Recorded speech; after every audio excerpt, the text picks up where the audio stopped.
सकाळूच blogger आदू मात्र निघला पश्चिपला जायला. आता सगळी लागली इचराला इंस्टा फेमस झालास तर पैसे येतात का नाही तुला. त्यानं मी सांगताय इंस्टाग्रामनी मला पैसे पाठवलेलं, पण त्यानं नंतर समजला काय हा कामाला जात आहे, मग परत पाठवलं. वो अलग ही लेवल का बंदा था. आता हे दोघ जण 2-4 दिवसांनी रिटायर होणार आहेत. कभी ना जाओ छोड कर हे दिल कभी भरा नहीं. सेकंडशी घरा आलो ना डायरेक्ट आरवीला हाणायला गेलो.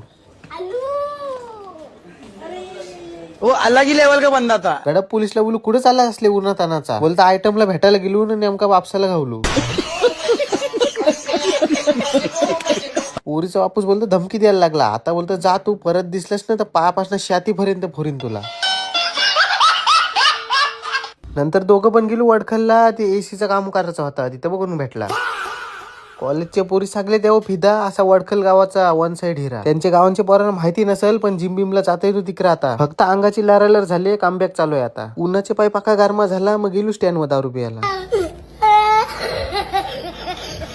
याचा अर्थ तुम्हाला समजला तर कमेंट करा. ऐका तिल पण तलप आली मल पण आली मग काय घुमायली. गाईस 2-3 दिवस झाला आपल्या धंद्याला. कधी वडकल बस स्टँडला आले होतं उसाचा रस पिऊन जा. कामबिम झाला एसीचा. परत घरात जाऊन जायचा होता आम्हाला गडबला. मस्त रेडी बिडी होऊन निघलो जायला. हे आई झवाडीने आत ठोकला असता. हे ट्रेलर वाला बघतच नाही बारकी गाडी कसली असतं काय जुने ना घाई. विचार करा एखाद्याला हे ठोकला ना तो मिळाला तर घरांची कोणला तोंड दाखवतील चायला. घरांच्या समजलं तर मनाच बोलतील. म्हणून मी ड्रायव्हरला काय नाही केला नाही तर जाम थापलवला असता.